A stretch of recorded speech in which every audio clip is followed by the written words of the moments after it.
Një studim i ri ka zbuluar se malet mund të fshejnë rezerva të mëdha të hidrogenit të bardhë, duke rritur shpresat për një burim të pastër energjie që mund të ndihmojë në luftën kundër krizës klimatike.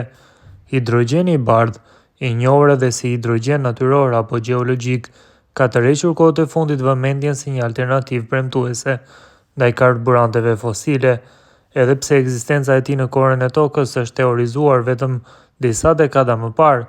Shkencëtarët kanë punuar për të kuptuar se si formohet dhe ku mund të gjendet në sasi të mëdha.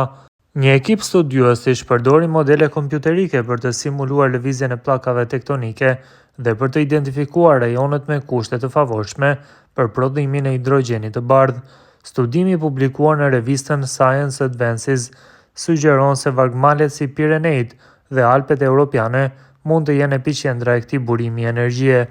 Hidrogjeni është një karburant i pastër që prodhon vetëm ujë kur digjet, megjithatë shumica e hidrogjenit komercial prodhohet me lëndë djegëse fosile, duke reduktuar përfitimet e tij klimatike. Prandaj hidrogjeni i bardhë, i cili gjendet natyrshëm në tokë, shihet si një mundësi e madhe. Ky gaz formohet në mënyrë natyrore përmes disa proceseve, përfshirë radioaktivitetin në korën e tokës dhe reaksionin mes ujit dhe shkëmbijve të pasur me hekur nga manteli i tokës. Studimi sugjeron se këto shkëmbijë të ekspozuar për shkak të proceseve gjeologjike mund të krijojnë sasi të konsiderueshme të hidrogenit të bardhë.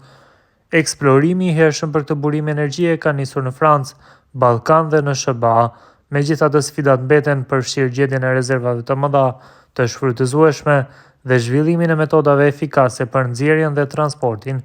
Studiuesit besojnë se hidrogeni i bardhë mund të ketë një ndikim të madh në industrinë energjetike, por do të duhen dekada për ta komercializuar. Ashtu si nafta dikur, hidrogeni i bardhë mund të shndërrohet në një burim kryesor energjie në të ardhmen.